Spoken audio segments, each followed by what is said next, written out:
Episode 9, A Heartfelt Christmas. On a cold December morning, the farm stirred with a quiet anticipation of the approaching holiday season.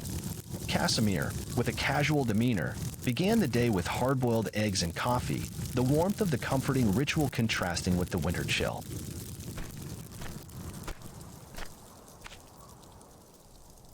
With the farm chores relatively subdued, Kasimir recalled the Christmas traditions organized by priest Matthew. Knowing that the priest usually offered winter tasks to the townsfolk, Kasimir decided to pay him a visit.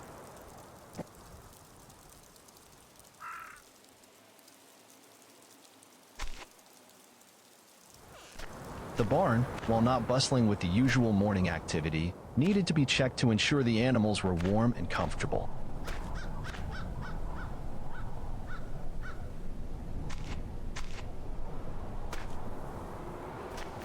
As dawn broke, signaling the awakening of the animals, Kasimir tended to their needs before setting out to visit the church.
Priest Matthew, a kind soul who had always supported Kasimir during the harsh winter months, had a couple of tasks to offer.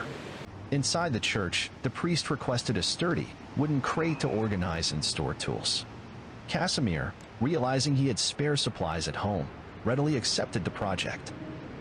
All tools in one place. I am so forgetful, I keep losing things. My bike, my tools. Yes, a priest has to get his hands dirty too. The graves won't dig themselves and church surroundings needs to be kept nice and tidy too. I don't want to keep the dirty tools inside the church. I would really use a salty, wooden crate outside by the cemetery. I will have to remember to put the tools back in the crate, of course. Could you build me one? I will show you where and pay you for your troubles and materials. He envisioned the full reward going towards the final parts needed for the tractor. Returning home, Kasimir gathered the necessary materials for the crate and promptly built it.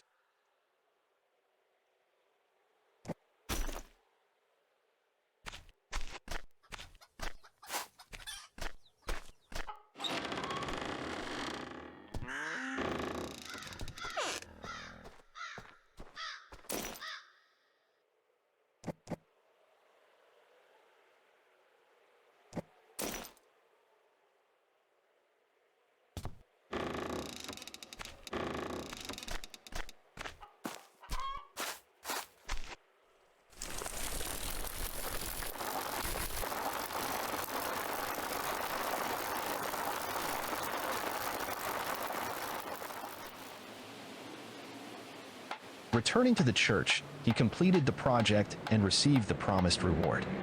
Priest Matthew, however, had another request: to illuminate the Christmas tree at the market.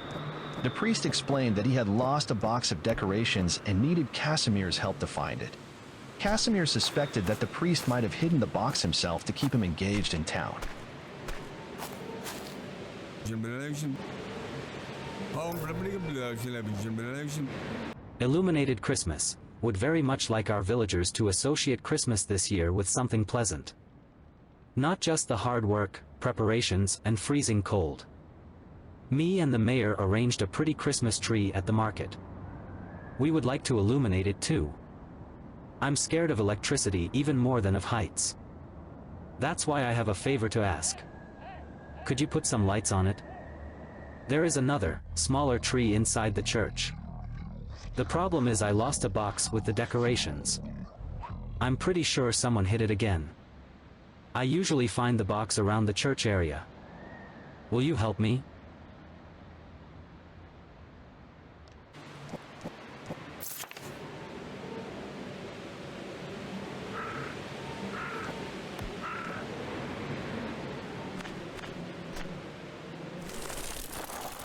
As he worked, he noticed the larger tree by the market, contemplating the need for his ladder to string the lights.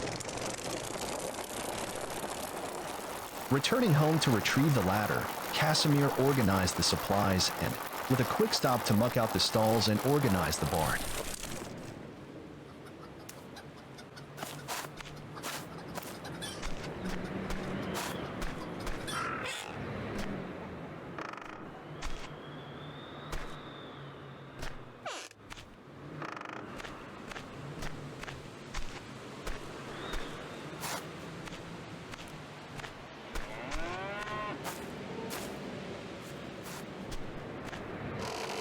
Headed back to town to assist with the tree lighting ceremony. Setting off to find the ornaments, Kasimir quickly located the lost box and proceeded to decorate the tree.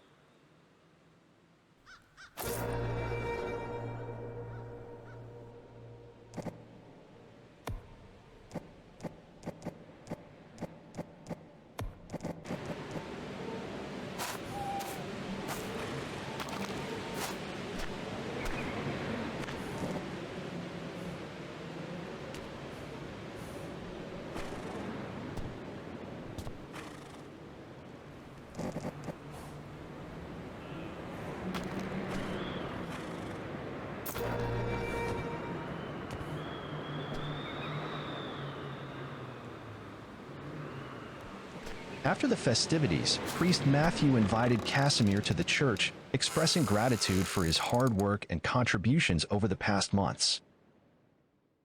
As Kasimir carefully placed the ladder back in its storage, he couldn't help but feel a profound sense of gratitude washing over him. The day had been long, filled with the rhythmic sounds of his community working together, a symphony of shared efforts. It was in those moments, amidst the camaraderie and shared purpose, that Kasimir realized how much his community truly meant to him. He had never fully grasped the depth of their impact until now, the quiet support, the unspoken understanding, the genuine care that flowed like an undercurrent through every interaction. Today, as he took a step back to reflect, Kasimir's heart swelled with appreciation for the people around him. They were more than just neighbors. They were the pillars that held him up during his most challenging times. In the solitude of the evening, Kasimir made his way to the animals, the silent companions who had weathered his storms alongside him. As he checked on each one, ensuring they were snug and warm, he couldn't help but draw parallels between their reliance on him and his reliance on the steadfast support of his community. In these simple moments of caretaking, Kasimir found solace. His community had been a haven for him, allowing him the space to heal at his own pace without judgment or pressure. They had given him the gift of time, understanding that healing was a process that couldn't be rushed. Closing his eyes, Kasimir felt a deep sense of contentment settling within him. The bond he shared with his community was a tapestry woven with threads of kindness, acceptance, and genuine concern. As he embraced the quietude of the night, surrounded by the comforting presence of both human and animal companions, Kasimir knew that he was not alone. He had a community that cared. A community that never pushed, but instead stood beside him, silent and strong. In the stillness of the night, Kasimir marveled at the beauty of this symbiotic relationship, realizing that it was the strength of his community that had enabled him to endure and thrive.